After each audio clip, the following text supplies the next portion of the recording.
If it starts to get a stronger intensity, it'll feel like burning. Your brain will interpret, God, I'm burning. What is this?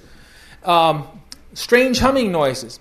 If you pulse microwaves, like that UFO we were showing earlier, at around, let's say, 600 pulses per second, you'll hear that as a 600 cycle and its harmonics in your hearing system, as long as the microwave intensity goes over a certain threshold to trigger the auditory nerves. So you hear this strange noise, but it doesn't come from any particular place. Normally you see it, it's coming from there. But that type of noise, it has no source. You don't see a direction in your mind. Paralysis. Well, paralysis is the next stage from the burning sensation. When this gets really, really intense oscillating magnetic fields that are also oscillating at several hundred, particularly up to about 500 cycles a second, it trips off all of your nerves to your muscles, and everybody flexes. And every muscle has its counter muscle. If I want to move my hand back and forth, muscles, this way, arm, everything has a counter muscle. So if I turn on all the muscles and it's counter, I go, and I can't, and I'm feeling tremendous pain, and I can't move, and I'm freaking, and then this thing takes off and goes away, and I'm good again. Supersonic speeds with no shock waves. Now this is very important. These guys are flying around all the time doing Mach 5, 6, 10, 20. And if they were regular aircraft at those speeds, they'd be producing these tremendous shock waves that would be ripping up the ground, the city, and boy would it be loud. And you couldn't fly around either. The shock waves would blow your aircraft out of the sky. And you're wasting all kinds of energy. It's just terribly wasteful when you make a shock wave. So there's different ways to suppress shock wave generation. First, you need to see how a shock wave is produced. And then the three different methods are force field method of supersonic speed, plasma cloud compression method, accelerated time flow rate method. Well, first off, that little funny thing at the apex there, that's my jet fighter or whatever it is, and it's putting out so much power that it's able to bust through the sound barrier, and those vertical sidelines represent the shock wave itself. But the critical thing to understand it is, you never produce a shock wave unless the relative velocity right in front of the craft and the craft's nose itself, that is the closing velocity right there where the air meets the metal, if that's higher than the speed of sound in the medium it's traveling through, then you get the shock wave. If you're below that speed, you don't have no shock wave.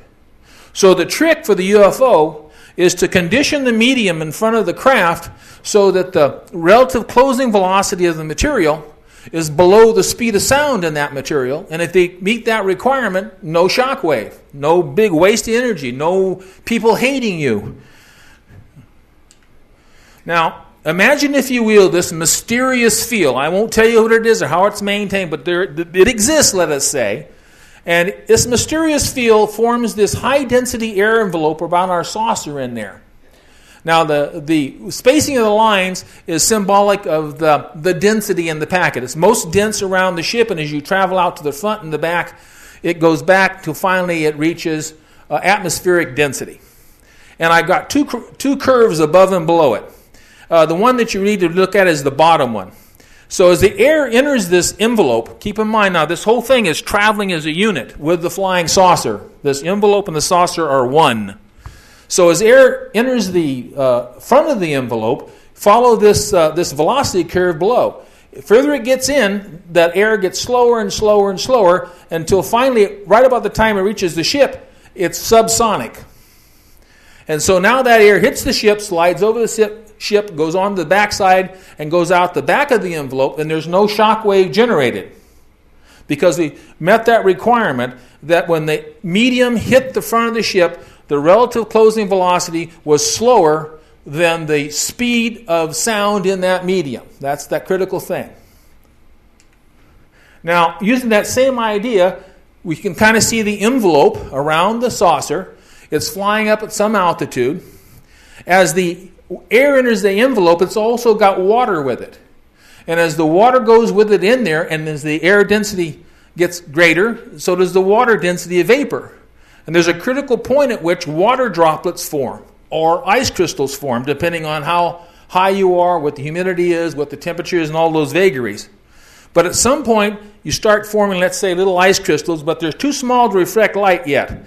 But as they keep traveling through the envelope, they reach a point of critical size, and you start to see the contrail that comes out behind the flying saucer. And this has been photographed and seen by people, and this is the mechanism by which the contrail is generated. And it, like a regular real contrail, not the chemtrails, but like a real contrail, it only lasts for maybe 30, 40 seconds or so, and the ice crystals will sublime back into the air, and the contrail will disappear. Now here is another method I'm going to show you for going supersonic. Here's our UFO, and I've got these two superimposed vectors. One says V sub G, if you can read it, and that's the longest one out there. And that's the velocity, that length represents what a ground observer would think is the velocity of this aircraft or saucer, because it's watching it on radar and it says it's going this fast. And the shorter arrow represents, the V sub S one, represents the speed at which the saucer, or more importantly I should say, the air outside the ship thinks it's traveling at. And it thinks it's traveling slower because I've drawn this so that the velocities are proportional to the lengths of the arrows, and both arrows start from the edge of the hull. If I have a technology, which we're going to talk about in a little bit if I can get to it, if you have a technology where you can affect the rate of time flow itself, imagine that we had a time flow of 500 times normal time flow in this room. Once you got through the door, we were at 500 times time flow rate. Well, by somebody's clock outside, we've been in here a minute, they'd say 500. You see what I'm saying? Lots of things happen real quick. It doesn't seem very long to you. You come in here for an hour, and you go back out there, and they say, well, you've only been gone for a few seconds. Well, if you can have a technology that can change the rate of time flow, and I believe they do, some of them, then if you can project that time flow outside of the ship so it's moving real fast, the time flow rate, well, that means that air molecules and whatnot that enter that region, they're now going slower, because velocity is determined by the ratio of distance per time. Distance per time. Well, if I have a real high time flow rate there, then I got a bigger number I'm dividing into the same distance. So the ground observer is seeing this distance, and the ship is seeing the same distance also, but if it's projected a time flow rate that's much faster, then it takes a lot more time for it to do the same distance when it gets close to the ship. That means low velocity.